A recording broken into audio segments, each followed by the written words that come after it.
234 தொகுதியிலும் இந்த விஜய் தான் வேட்பாளர்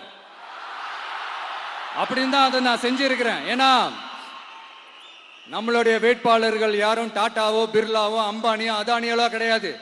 நம்ம வீட்டில் இருக்கிறவர், நம்ம குடும்பத்தில் இருக்கிற ஒருத்தரை தான் நான் வேட்பாளரா செலக்ட் பண்ணியிருக்கிறேன். அப்படி செலக்ட் பண்ணி தான் உங்ககிட்ட நான் ஒப்படைச்சிருக்கிறேன். அதனால அந்த வேட்பாளர் வேற, இந்த விஜய் வேற அப்படின்னு நினைச்சிடாதீங்க.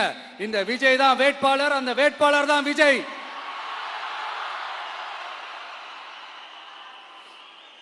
இத்தனை வருஷம் யார் யாருக்கோ ஓட்டு போட்டீங்க. ஆனா இந்த வருஷம் உங்க வீட்டில் இருக்கிற ஒருத்தருக்கு, உங்க வீட்டில் இருக்க நம்ம குடும்பத்தில் இருக்கிற ஒருத்தருக்கு நம்ம ஓட்டு போட போறோம்.